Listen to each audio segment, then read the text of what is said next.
vas te faire ton auto-interview. Tu vas prendre les questions dans le chapeau qui sont numérotées de 1 à 9. Tu réponds à toutes les questions et tu commences par la 1, dans l'ordre. Ok. Question numéro 1. Maria Harel, c'est qui? C'est moi. C'est qui? Eh ben, c'est la metteur en scène, costumière, comédienne de La Chenille dans le cœur, qui se joue en ce moment. Et voilà, c'est déjà beaucoup. La question numéro 2.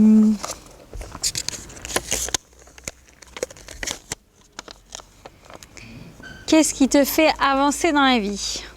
La chenille? Non. Mais je rigole, mais en plus c'est vrai. C'est des projets artistiques, quels qu'ils soient, que ce soit du théâtre, de la création, comme la création des costumes. Je disais tout à l'heure, je fais les costumes, c'est plein de choses dans lesquelles je prends beaucoup de plaisir et ça fait plaisir de se lever le matin pour aller répéter avec ses copains, pour faire une pièce, pour faire des costumes même si c'est à la maison, pour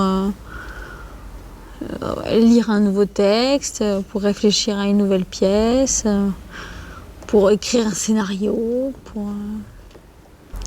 C'est ennuyeux ce que je dis. Allez, la 3.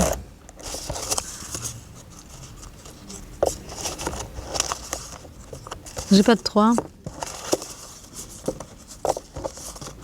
Ah si.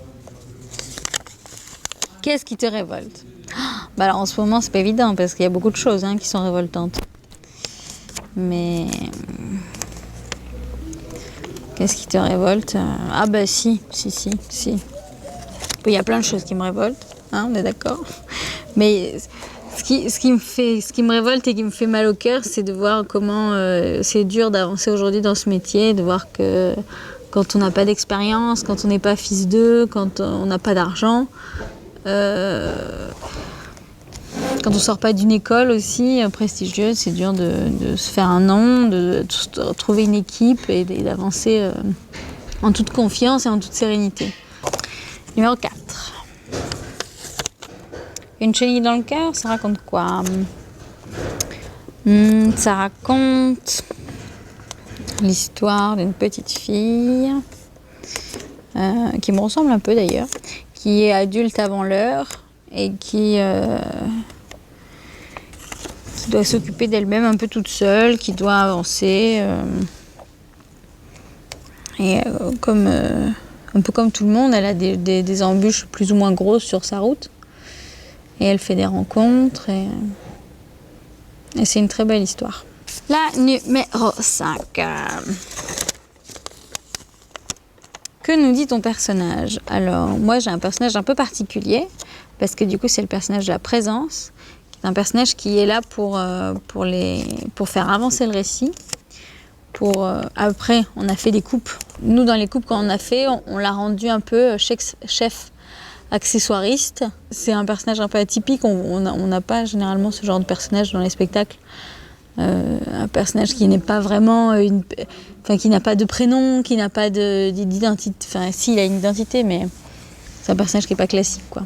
Du coup, qui est vachement sympa à faire. Pour un comédien, c'est rigolo. Y a-t-il des raisons d'espérer? Bien sûr qu'il y en a. D'ailleurs, le fait qu'on soit programmé dans ce festival, c'en est une. C'est une bonne raison de continuer et de croire en ces projets et de croire qu'on fait quand même confiance à des jeunes compagnies. Le théâtre peut-il nous aider à espérer? Bien sûr.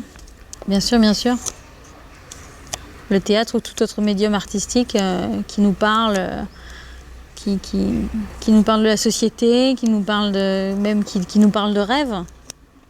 Ça suffit des fois pour continuer à espérer. Ça suffit.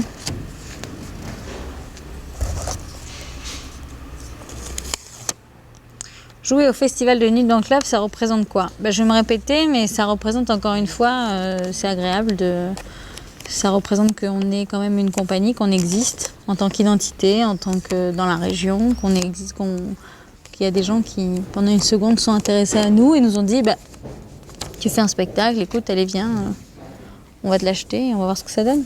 Donc c'est une chance et c'est un grand plaisir d'être ici, vraiment. Je pense qu'on le mesure tous en plus. Que faut-il espérer pour la chenille ?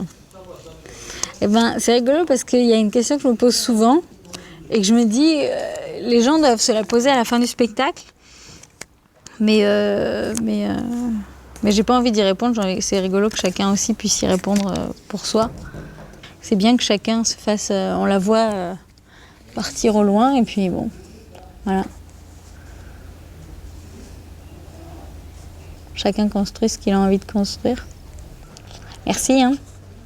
C'est très sympa.